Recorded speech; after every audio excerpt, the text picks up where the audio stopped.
Hey, Mel.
That needs to be screwed on, I think.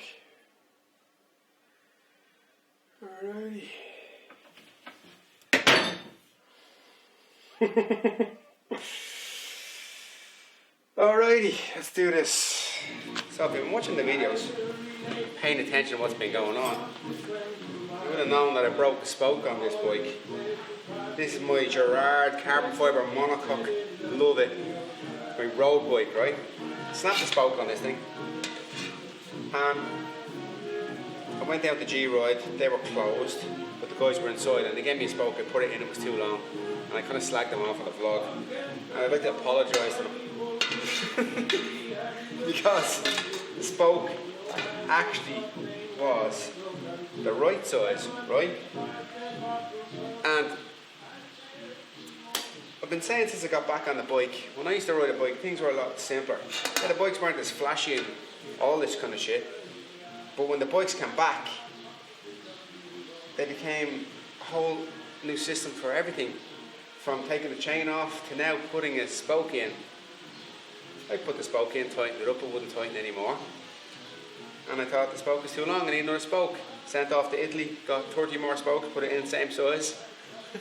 Wouldn't tighten.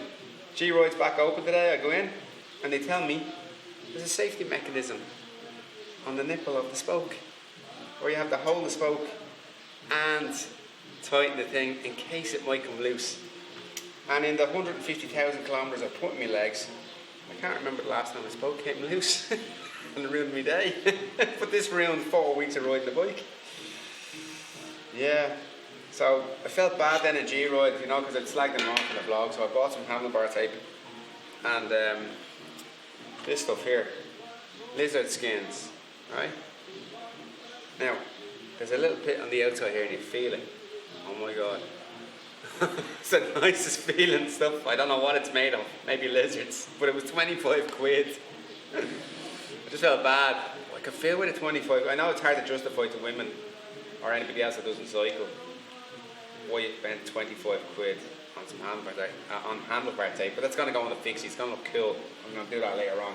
So now I'm just going to put the wheel back together, tighten up the spoke, true up the wheel so it's straight again. That's a little term for you. To true the wheel makes it straight. Before, when I started when I was a kid, you'd buy a hub, you'd buy the spokes and you'd buy the rims. And then you'd send it, there was 2 guys in Ireland that used to build them, and you'd send it out and you get it back in 2 months, you get a wheel. Now they're made in the factory by some robot. So, but I'm going to be the robot here. I need two spoke keys. I'm not going to do the whole thing, and that's a spoke key. Spoke fits in there and that twists it. I don't have a second one, but I'm going to resort to the African spoke key tool, which is the voice grips. When myself and the doc were in Senegal, the Senegalese team got this invite to a race in Italy. What was it called? Oh, it was a classic 5-day race. Like, it was a well-known on the international circuit. The Irish national team used to go. So the Senegalese sent off a team, and of course they were shite.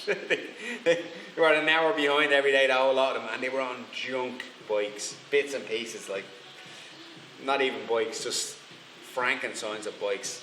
So the Italians felt sorry for them, and they sponsored them. Tomasini used to make hand-built. All the best bikes in the world were made all the best frames when I was racing. Colnago, Giostorinis, they were all made in hand-built in Italy, the finest of fine, like a Ferrari. If you had a hand-built Italian frame, so Tomasini was a hand-built company in Italy, and they made a present of hand-built frames and Campagnolo group sets, like the best of the best of gear. Campagnolo made in Italy, components like the brakes and the gears and all that shit. And there was Shimano were coming on the scene, and they were making Dura Ace, and it just didn't have the name of Campagnolo.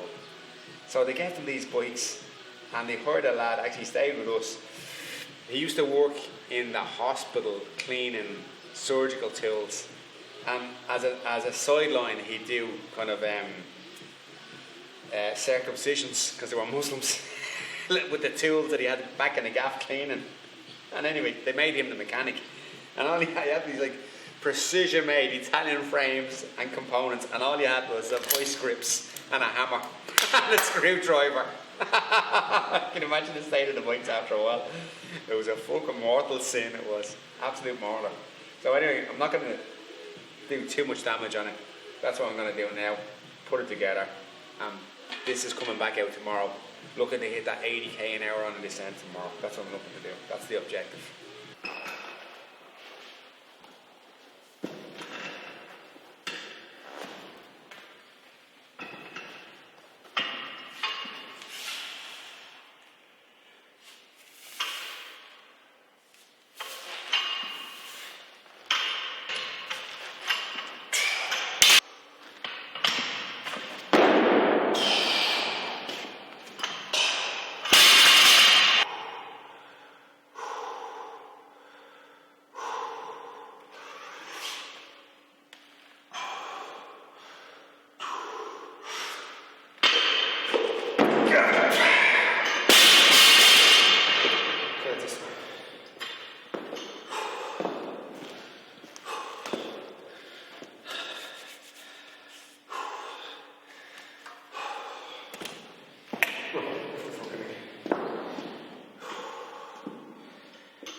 Fancy, huh? Fancy with the lights. I'm trying something different tonight. I have a light behind me shining at me, and it should separate me from the background. Is it working? Anyway, we're drinking the Cristal. They're only 200ml. I thought they were 250. lovely. I wanted to talk tonight about a couple of things that were popped up. One was conflict and how we tend to avoid conflict, and how I always avoided conflict when I was younger. And then I suppose when I started learning martial arts, it put me in conflict. One was I was training, so you were putting yourself in a position where you'd have to fight your way out. And then two was my ninjutsu teacher, Brian McCarthy, gave me my first security job in Murphy's Laughter Lounge. And that was being stuck in a place where you couldn't leave, dealing with shit. And I used to have nightmares about it. Because I remember when he asked me to do it first, I still had this small man syndrome, because I was a small kid, so I always saw myself as a small, skinny kid, and he said it's not about being big or tall, it's about being smart. But I had to still get over the fear, and I'm sure the big guys feel it too. When someone's in your face wanting to kill you and come back and shoot you later, and you're not too sure whether they're telling the truth or not. You've nowhere to go and you're there every fucking night. You got to be able to deal with that. I remember that there used to be a stage where, when I was younger, if you were in company, say you were even at a party somewhere, and there was just some arsehole at it and ruining everybody's night, and no one said it, and you just kind of laugh it off, and hopefully he just might go home, and he never does. And then I got to the stage where I just would nip it in the bud. I was talking to Paul Reed earlier on, sent me a message, and he was on about 10 years since he came over for his first ever training camp. He missed the first one, and then he came for the second one, and he was a trooper, absolute trooper. He was injured and he didn't miss a session, and we gave him a little prize at the end, and it meant a lot to him. But I remember we went to one of the lads, Seb had this surf house around the corner, and we went around one. He had the barbecue night where the people that were going surfing with him would be in the surf house, and then they'd have a barbecue, great barbecue, always put on a great spread, and then he invited my lads around, so we all went around. And they had this, you got a plate, and there was a kind of like a buffet, and you picked up your own stuff. And in the process then, I was organising, I think it was about 14 or 16 lads where they were sitting, and Seb was there to welcome them, went in, sat down, blah, blah, blah. And everyone's having a great time, and you're trying to get that kind of like bonding of everyone getting on and breaking those kind of initials, nervousness or shyness, or making everyone feel good about themselves.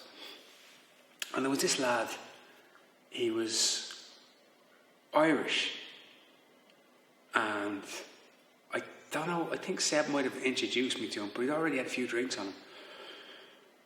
And you'll find a lot of time when you're away, people, I'm Irish, you're Irish, let's get on, we're good mates already. And that's nothing to me.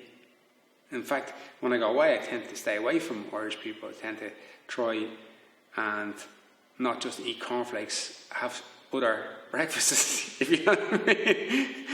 Why would you leave Ireland if you just want to hang out with Irish people in different countries? I want to experience the culture and the different types of nationalities and the different attitudes, the different opinions, the different ideas that people have. So why do I want to be stuck with some classic drunk guy at a fucking party trying to be mates? So what happened was, he started nudging me when we were picking up the food, because obviously Seb told him I was there and we're martial artists and blah blah blah, So he started kind of doing little pokes at me when I was getting the food. You could tell by him, he was feeling a bit brave with a few drinks on me. And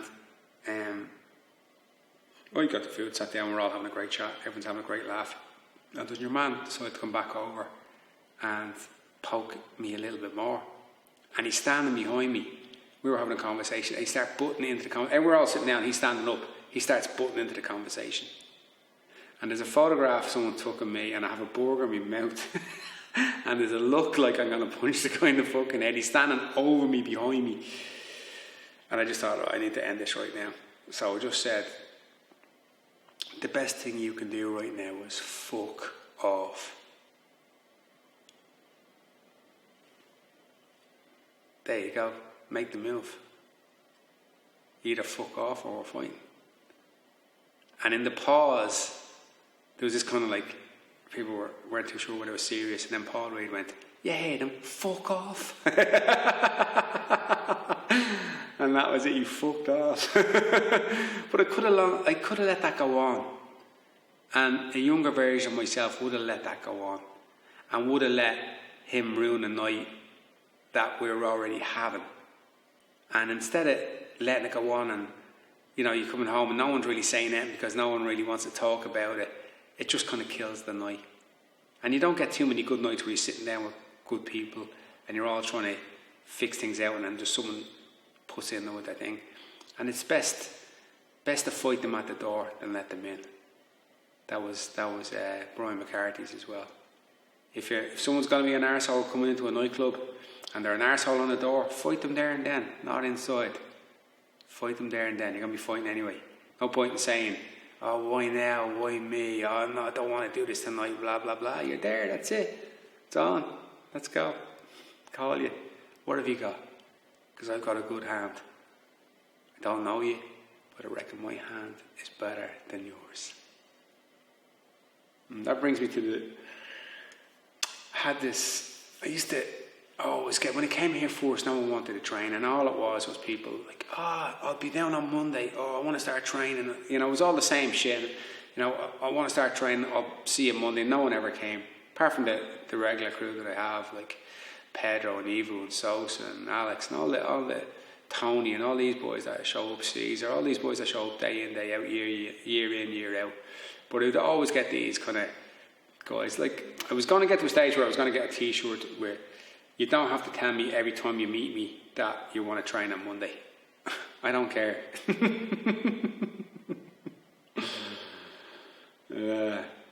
David Goggins. I didn't like that book. I got Jeff sent me his audio book, David Goggins, and it was kind of like a podcast. The guy would read it, and then him and the guy that read it would talk about it. And I know from being a cyclist, which is a pretty fucking hard sport, where I've been in situations where couldn't feel my hands, couldn't pull the brakes, couldn't change the gears, couldn't get my clothes off, sitting in a ball waiting for 2 hours for somebody else to pack in the race to help me get my clothes off, pissing on my hands to heat them up. I know what hardship is. Pissing barbed wire, pissing fucking gel. You're that dehydrated. But I found he made the story too exaggerated, and I couldn't believe him, you know. But what I do like is, I like his Instagram. He just runs all the time and starts shouting at the camera. But there's a good one where he's like, "I'm out here running. Nobody cares. My feet have hurt me. Nobody cares." And nobody cares. No one gives a fuck. I kind of like that. Nobody does give a fuck. If you're going to do it, do it for your fucking self. But I suppose with all things, you're going to, especially if you put yourself forward as being in charge of something, you're going to have to deal with things that you don't really want to deal with. And if you want to take any sort of control of any situation, you're going to have to take the rough with the smooth sometimes. And I had this guy, same thing, come to me every time he used to see me, like, "Oh man, I want to train, you know." And I said, "Why don't you train?" He says, "I've got no money." And I said, like, don't make money an excuse. If you want to train, train. You don't have to give me money, but you got to give me something. Wash the floors or do something, help out somewhere, give something back. You can't just get it for free. You You're not going to get my 20 years of all the hardship and all the beatings and all the, time sitting in the car with lights flashing in front of me head and headaches. You're not getting all that for free. And it doesn't have to be money, but you got to give me something back. So I said, okay, wash the floors. So the guy goes, okay. So he came every day, trained for a month, and the second month came. I met him at the door. I come down, he's already waiting on me to open up. And I said, what are you doing here? And he said, I'm here to train. And I said, this is your last lesson. What do you mean? I said, this conversation is your last lesson. I said, I spoke with you a month ago. He said, you wanted to train? I said, yeah, okay. He said, you'd no money? I said, yeah, okay, no problem. I said, do something else. Clean the mats. I said, how many times did you clean the mats? And he said, but you never asked me. I said, I'm not your father.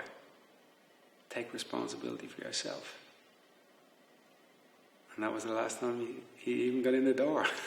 And that was it. That was his last lesson. And hopefully he learned from it. And I've seen him there recently, and he's all kind of got into doing other stuff, and he found that little thing that suited him.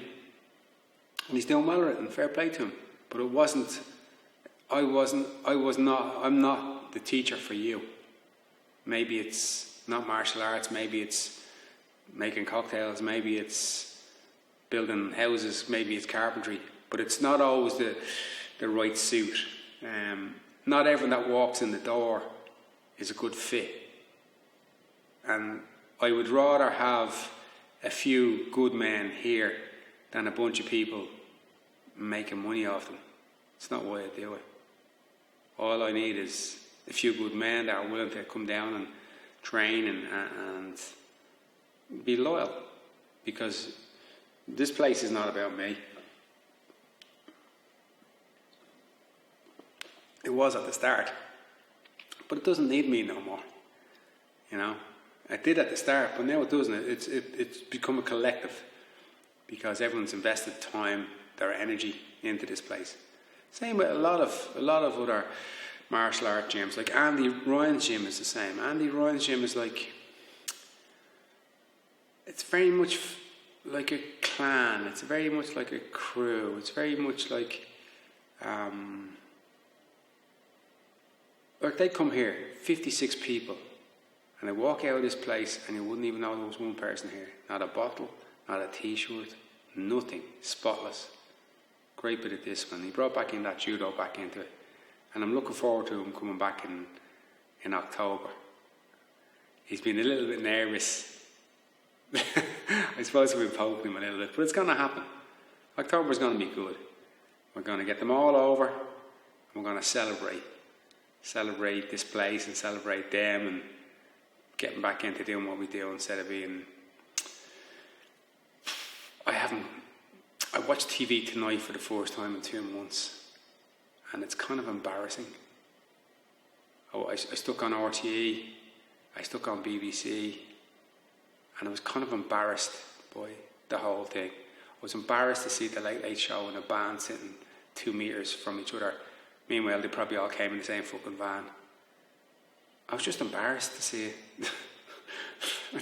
I don't know what else to say. And people will have an opinion on that, but I suppose if you're used to it, if you've been watching that all the time, you just gradually, it's like a pain in your back. At the start, it's a pain in your back, and after a while you just live with it, and it's just constantly there all the time. It just becomes a thing. You just accept it, and you don't think it's ever going to go away. And then, same with this. I haven't watched TV for 2 months, and then I just saw Jules Holland. It was like it was fake. It was like he was in the studio with all this fantastic lighting, and then there's some French chick on a Skype call. it's like one of those ones that you doctored yourself on fucking Photoshop. And I thought, this is the level of what we've accepted, and this is the level of what we've become, and this is the level of the new norm. Not for me, man. No, that's never going to happen with me. Fuck all that. I don't think I'll be watching TV again. It's a weird reality, you know. It's a weird reality.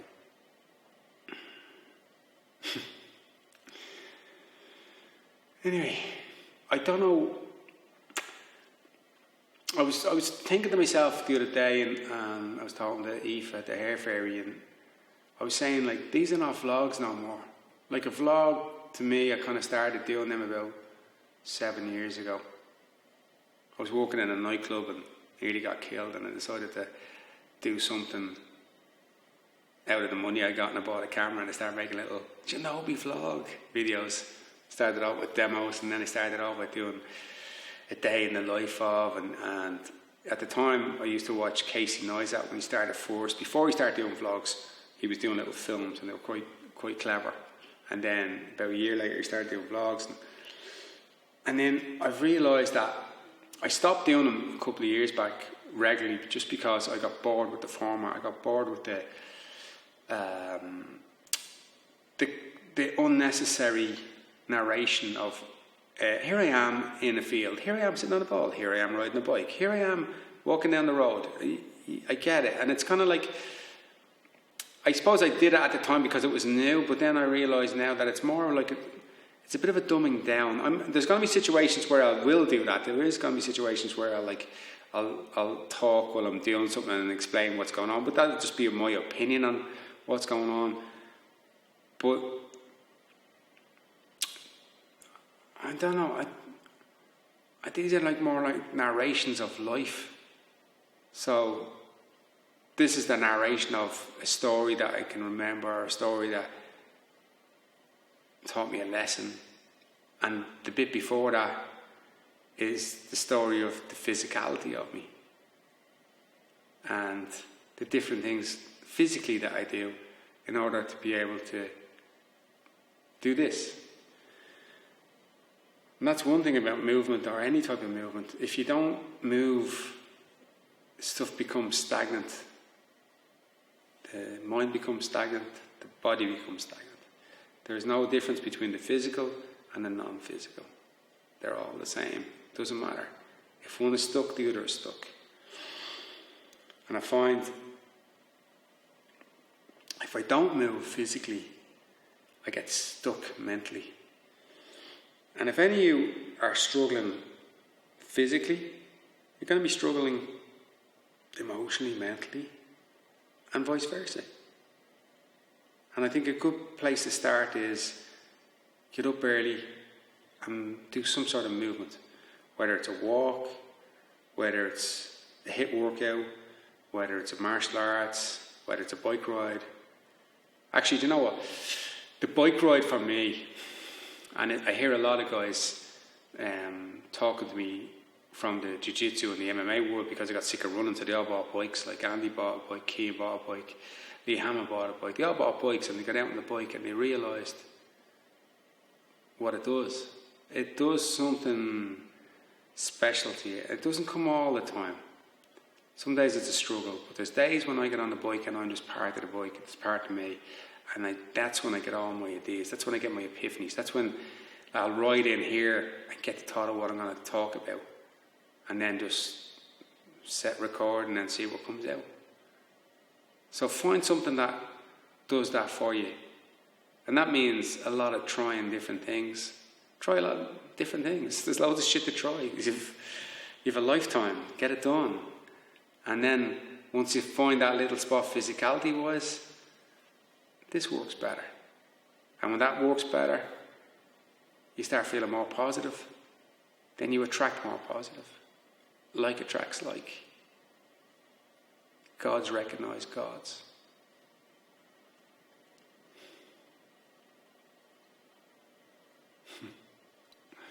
So that is it for today.